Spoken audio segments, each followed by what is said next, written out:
والصلاة والسلام على نبي بعد. أما بعد فأعوذ بالله من الشيطان الرجيم. بسم الله الرحمن الرحيم. قد أفلح المؤمنون الذين هم في صلاتهم خاشعون والذين هم عن اللغو معرضون والذين هم للزكاة فاعلون. صدق الله العظيم. گزشتہ کئی جمعوں سے مومنین کی کامیاب مومنین کی ان صفات کا بیان چل رہا ہے جن صفات کو اللہ تبارک و تعالی نے ان آیات مبارکہ میں بیان فرمایا. سب سے پہلی صفت الذین هم فی صلاتہم خاشعون، جو نماز میں خشوع اختیار کرنے والے ہیں. دوسری صفت والذین هم عن اللغو معرضون، اور جو لغویات سے بچنے والے ہیں. ان دو آیتوں کے متعلق کچھ تفصیل آپ حضرات کے سامنے آ چکی ہے گزشتہ جمعوں میں. اگلی صفت جو اللہ تبارک و تعالی نے بیان فرمائی والذین هم للزکاة فاعلون، اور کامیاب مومن وہ ہیں جو زکوٰۃ ادا کرنے والے ہیں. زکوٰۃ کے معنی ہے پاک صاف کرنا. چونکہ یہ جس مال میں سے زکوٰۃ نکال دی جاتی ہے بقیہ مال وہ پاک صاف ہو جاتا ہے، اس لیے بھی اس کو زکوٰۃ کہا جاتا ہے. مفسرین نے اس آیت کے دو مطلب بیان فرمائے ہیں. ایک تو یہی کہ وہ زکوٰۃ ادا کرنے والے ہیں، دوسرے یہ کہ وہ اپنے اخلاق کا تزکیہ کرنے والے ہیں، اپنے اخلاق کو پاک و صاف کرنے والے. جو یہ مشہور معنی ہے اسی سے متعلق آج کچھ گفتگو انشاءاللہ آپ حضرات کے سامنے ہوگی. والذین هم للزکاة فاعلون، جو زکوٰۃ ادا کرنے والے ہیں. کامیاب مومنین کی صفت یہ بھی ہے کہ وہ اپنے مال میں سے اللہ کے حق کو روک کر نہیں رکھتے، وہ اللہ کا جو حق ہے اسے ادا کر دیتے ہیں. وہ ادا کرنے کا جو طریقہ بیان کیا گیا اس کے مطابق وہ اللہ تبارک و تعالیٰ کا حق ادا کر دیتے ہیں. طریقہ کیا ہے؟ یہ ہر مومن کے اوپر فرض نہیں ہے زکوٰۃ، بلکہ جن لوگوں کو اللہ تبارک و تعالیٰ نے صاحب مال بنایا ہے ان کے اوپر زکوٰۃ ہے. اور شریعت کی اصطلاح میں صاحب مال وہ آدمی ہے، مالدار آدمی وہ ہے جس کے پاس ضروریات زندگی سے زائد 52.5 تولے چاندی ہو. یہ 52.5 تولے چاندی یہ کتابوں میں چلتا ہوا آ رہا ہے، اسی لیے 52.5 تولے چاندی بیان کیا جاتا ہے. میں نے غالباً اس سے پہلے بھی عرض کیا تھا کہ یہ 52.5 تولے جو ہے یہ 1 تولہ 12 ماشے کا ہے، اور اب جو تولہ چل رہا ہے وہ 10 گرام کا تولہ ہے، 10 گرام کا تولہ ہے.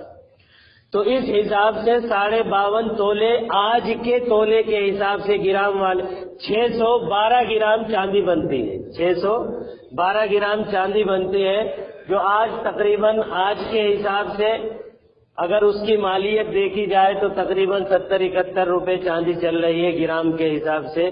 تو 40-42-43 ہزار روپے کے آس پاس پڑے گی، 43 ہزار روپے کے پاس پڑے گی.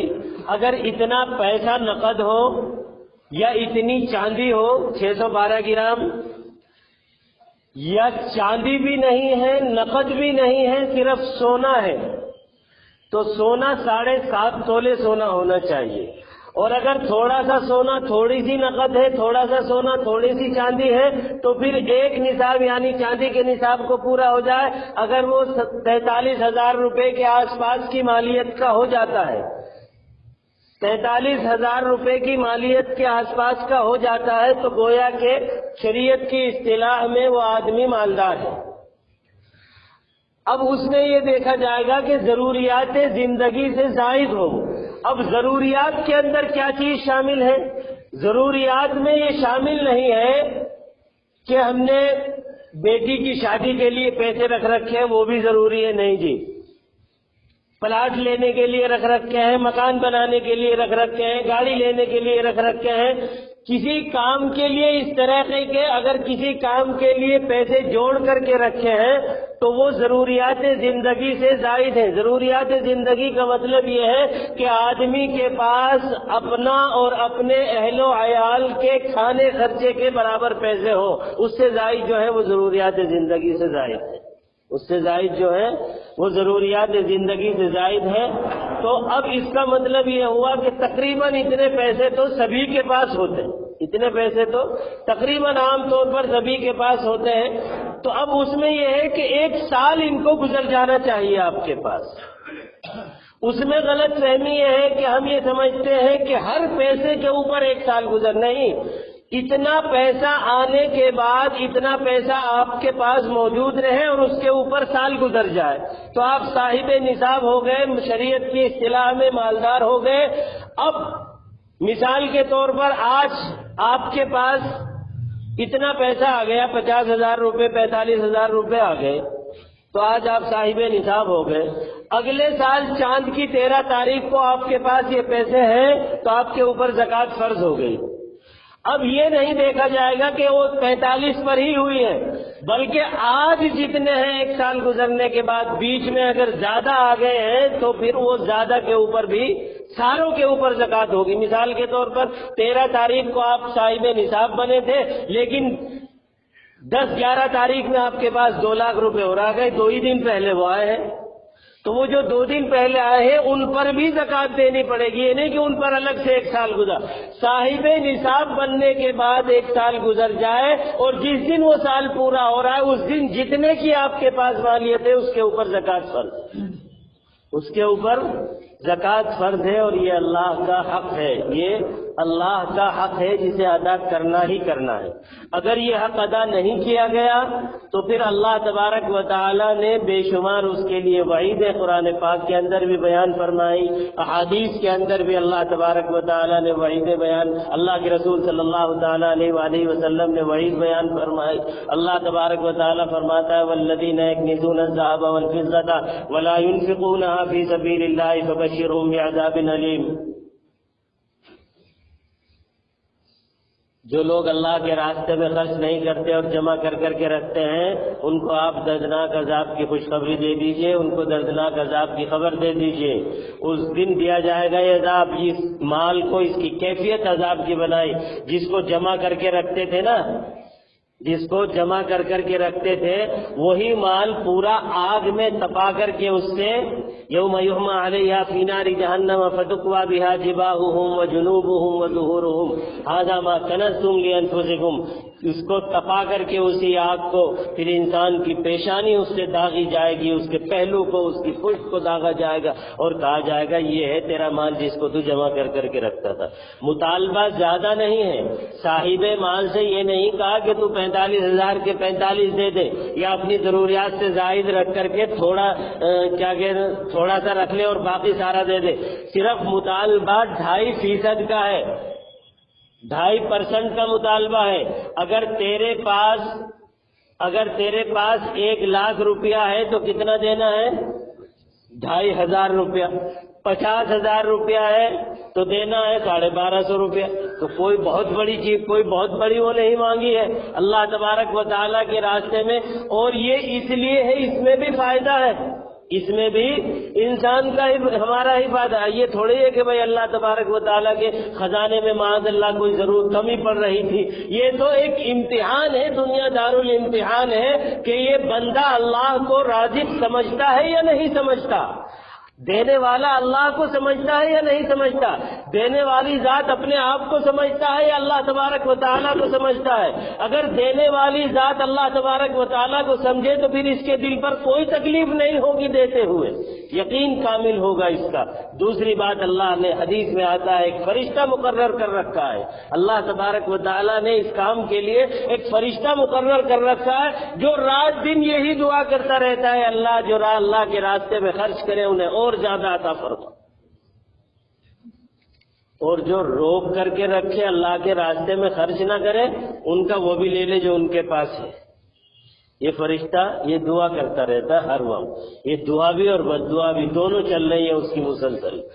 جو اللہ کے راستے میں خرچ کر رہے ہیں انہیں اور زیادہ عطا فرما، اور جو روک کر کے بیٹھے ہوئے ہیں ان کا جو ہے وہ بھی لے لے، ان سے ان کے پاس جو ہے وہ بھی لے لے۔ اب کبھی تو اس مادی دنیا میں ہم یہ دیکھتے ہیں کہ مال تو بہت ہے لیکن سکون نہیں ہے، اس مال سے سکون نہیں مل رہا، یہ ہے وہ اور لے لینا، یعنی مال ہے اور اس میں برکت نہیں ہے، وسائل ہیں لیکن وہ کام نہیں آ رہے ہیں، یہی ہے وہ لے لینا۔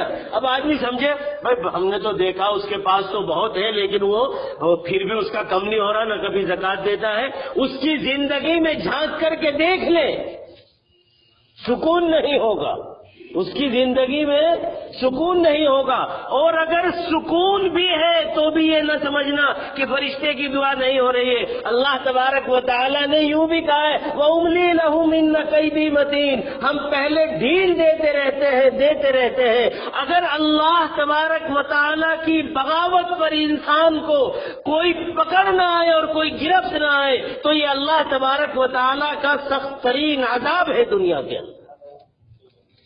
اگر دنیا کے اندر گرفت آتی ہے تو وہ تازیان عبرت ہوتا ہے، اللہ تبارک و تعالیٰ اسے یہ بتلانا چاہتے ہیں کہ تو اب بھی باز آ جا، لیکن اگر اس کو ڈھیل دے دی گئی ہے تو پھر اللہ تبارک و تعالیٰ فرماتے ہیں اب ہم نے ڈھیل دینی شروع کر دی، اور جب پکڑیں گے تو ان قیدی متین، ہماری پکڑ بہت مضبوط ہے۔ تو اللہ کے رسول صلی اللہ تعالی علیہ وآلہ وسلم نے ارشاد فرما دیا کہ فرشتہ دعا کرتا ہے تو کرتا ہے، لہذا اس کی بد دعا سے بچنے کے لیے ضروری ہے کہ ہم اس کو خرچ کریں اللہ کے راستے۔ اللہ تبارک و تعالیٰ کا جو حق ہے اسے ہم ادا کریں، ورنہ مستقل طور پر فرشتہ دعا بھی کر رہا ہے اور بد دعا بھی کر رہا ہے۔ اللہ کے رسول صلی اللہ تعالی علیہ وآلہ وسلم کی حدیث ہے کہ یہ جو لوگ زکوٰۃ نہیں دیتے ہیں اور جمع کر کے رکھتے ہیں، اس سارے مال کو سانپ بنایا جائے گا، گنجا سانپ اور زہریلا سانپ، اور اس کو توق بنا کر کے اس کے گلے میں ڈال دیا جائے گا، اور وہ گلے پہ وہ اس کے سینے پہ ڈسے گا اور کہے گا میں ہوں تیرا مال، میں ہوں تیرا خزانہ۔ بڑی عجیب بات ہے، ہم نے اپنی محنت سے کمایا، ہم نے اپنے زور بازو سے کمایا، ہم نے محنت کی، ہم نے دماغ لگایا، ہم نے وسائل اکٹھے کیے، اور نہ دینے پر اتنی سخت ترین سزا۔ یہ روز مرہ کے تجربات شاہد ہیں اس بات کے لیے، ذرا گھڑی سامنے رکھنا، ادھر بھی نہیں ہے میرے پاس بھی، روز مرہ کے تجربات شاہد ہیں اس بات کے لیے کہ انسان سارے وسائل اکٹھا کر لے، اسباب اکٹھا کر لے، اور اس کے باوجود اگر اللہ تبارک و تعالی نہ دینا چاہے تو ساری تدبیریں الٹی ہو جاتی ہیں۔ اور یہ روز مرہ کے وہی تدبیر دوسرا کر رہا ہے، پھل رہا ہے، پھول رہا ہے، وہی تدبیر میں کر رہا ہوں اور نیچے گرتا جا رہا ہوں، یہ کیا ہے؟ ایک آدمی بالکل مین پر بیٹھا ہوا ہے، وہ بھی دکانداری کر رہا ہے، ایک بالکل کٹرے میں گلی در گلی اندر جا کر کے بیٹھا ہوا ہے، اس کے پاس بھی گراہک پہنچ رہا ہے، یہ کون بھیج رہا ہے؟ تو لہذا جب تلک یہ سمجھے گا کہ میرے زور بازو کا کمایا ہوا ہے، میرے دماغ کی، میں نے اپنے جو وسائل اکٹھے کیے ان سے میں نے کمایا ہے، میں نے جو اپنی تدبیریں لگائی ہیں ان سے کمایا ہے، جب تک یہ سوچے گا تو خرچ کرنے کے لیے اس کو تکلیف ہوگی، اور جب یہ سوچ لے گا کہ دینے والی ذات اللہ کی ہے اور اس کا وعدہ ہے کہ اگر اس کے راستے میں خرچ کریں گے تو مثل الذین ينفقون اموالهم فی سبیل اللہ کمثل حبۃ انبتت سبع سنابل فی کل سنبلۃ مئۃ حبۃ۔ جو لوگ اللہ کے راستے میں خرچ کرتے ہیں ان کی مثال ایسی ہے گویا کہ انہوں نے ایک دانہ ڈالا، اس دانے سے پودا ہوگا، اس میں 7 بالیاں لگی اور ہر بالی میں 100 دانے، ہر بالی میں 100 دانے، یعنی اللہ تبارک و تعالی 700 گنا کا وعدہ فرما رہے ہیں، اور پھر اس کے بعد کیا فرما رہے ہیں؟ واللہ یضاعف لمن یشاء۔ اب آگے تیری دل کی کیفیت پر معاملہ ہے، کس دل کی کیفیت سے تو دے رہا ہے، اسی کے مطابق اللہ تبارک و تعالی اپنے اجر کے اندر بھی اضافہ فرمائے۔ لیکن معاملہ یہ ہے کہ امت میں 2 طبقے ہیں، امت میں تین طبقے ہیں. ایک طبقہ تو وہ ہے جو صحیح حساب کر کر کے زکوٰۃ دیتا ہے، ایسا نہیں ہے بالکل امت ان سے خالی ہو گئی. اللہ کا کرم ہے، ایسے لوگ بھی ہیں جو پورا حساب کر کے زکوٰۃ دیتے ہیں اور ہر سال دیتے ہیں. اللہ تبارک و تعالیٰ قبول فرمائے اور تمام امت مسلمہ کو توفیق عطا فرمائے. ایک طبقہ ایسا ہے جو خرچ کرتا ہے لیکن کوئی سائل آیا اس کو دے دیا، مسجد والے آئے اس کو دے دیا، مدرسے والے آئے اس کو دے دیا، کسی بیوہ کی بچی کی شادی ہے اس کو دے دیا، کسی کا کوئی اور رفائی کام ہے اس کو دے دیا. اس طریقے پر خرچ تو کرتے رہتے ہیں لیکن زکوٰۃ کی نیت سے حساب کر کے نہیں دیتے اور یہ سوچ لیتے ہیں کہ ہم تو خرچ کر ہی رہے ہیں، ہماری زکوٰۃ اس میں ادا ہو گئی. اس طریقے پر زکوٰۃ ادا نہیں ہوگی.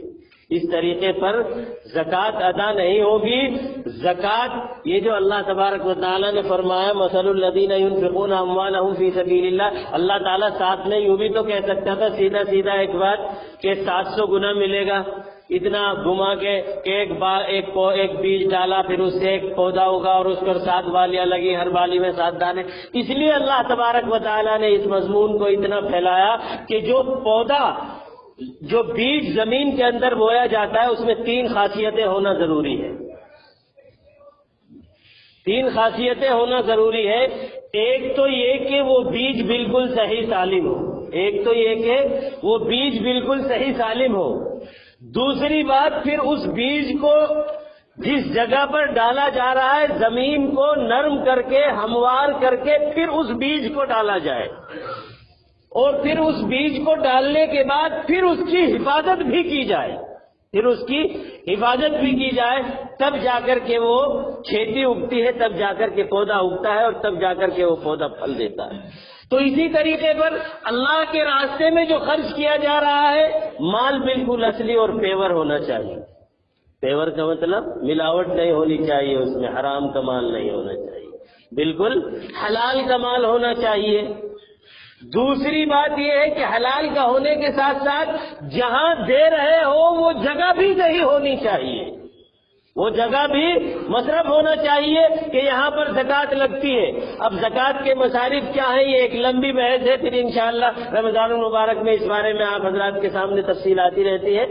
تو وہ زکوٰۃ وہ جہاں دے رہے ہیں وہ جگہ بھی صحیح ہونی چاہیے، اور اس کے بعد دینے کے بعد احسان نہیں جتانا چاہیے اس پر، بلکہ اللہ سے ڈرتے رہنا چاہیے. یا اللہ آپ ہی کا دیا ہوا ہے اور میں آپ کے راستے میں خرچ کر رہا ہوں، یا اللہ اس کو قبول فرما لے. یہ اللہ تبارک و تعالیٰ سے دعا بھی کرتا رہے تو مال صحیح ہو، صحیح جگہ پر خرچ کیا جائے اور پھر اللہ سے ڈر کر کے اللہ سے دعا بھی مانگی جائے. اور مال صحیح ہونا، صحیح حساب لگا کر کے جتنا مال زکوٰۃ کا بنتا ہے اتنا نکال کر کے صحیح جگہ پر دیا جائے، تب زکوٰۃ ادا ہوگی. ورنہ یوں سارا لٹا دیا جائے بغیر زکوٰۃ کی نیت کے تو زکوٰۃ پھر بھی ذمہ رہ جائے گی، اور جب سارا ہی ختم ہو جائے گا تو زکوٰۃ کہاں کی رہ جائے گی. کہنے کا مطلب ہے بہت سارا دے دیا جائے، زکوٰۃ جتنی بنتی تھی اس سے دگنا تگنا چوگنا دے دیا جائے، لیکن اگر زکوٰۃ نہیں دی ہے، زکوٰۃ کی نیت سے نہیں دیا ہے تو وہ زکوٰۃ ادا نہیں ہوگی. بہرحال اس میں تھوڑے سے مسائل بھی ہیں اور تھوڑی اور تفصیل ہے انشاءاللہ العزیز، کیونکہ عام طور پر لوگوں کا رجحان رمضان المبارک میں زکوٰۃ نکالنے کا ہونا تو یہ چاہیے کہ جس وقت آپ کے اوپر فرض ہے اسی وقت نکال دینی چاہیے، یا کم از کم اتنا ہونا چاہیے کہ جس وقت آپ کے اوپر فرض ہوئی ہے اس وقت زکوٰۃ نکال کر کے رکھ لی جائے، چاہے اس کو رمضان میں دے دیا جائے. رمضان میں زیادہ ایک کا 70 ہو جاتا ہے، اس وجہ سے لوگ رمضان میں زیادہ نکالتے ہیں. لیکن اگر اس میں ایک کمی ہو جاتی ہے، 2 منٹ آپ کے زیادہ لے رہا ہوں، اس میں ایک مسئلہ ہو سکتا ہے کہ جیسا اب ہم صاحب نصاب بنے ہیں، آج ہمارے پاس 5 لاکھ روپے زائد ہیں اور رمضان مبارک میں وہ 5 لاکھ کم ہو گئے، تو ہمارے اوپر تو ان 5 لاکھ کی بھی زکوٰۃ تھی وہ رہ گئی ہماری. اس لیے اپنے آپ کو یہ اندازہ کر لینا چاہیے کہ میں صاحب نصاب کب بنا تھا، کب میں مالدار ہوا تھا، کب میرے پاس اتنے پیسے آئے تھے کہ شریعت کی اصطلاح میں مالدار بن جاؤں. پھر اسی وقت کے حساب سے ہر سال حساب لگا کر کے اس وقت کی مالیت کے اعتبار سے زکوٰۃ نکال لینی چاہیے، اور پھر اس کو چاہے اسی وقت دے دے چاہے رمضان المبارک میں دے دے. بہرحال زکوٰۃ کو پورا حساب لگا کر کے دینی چاہیے اور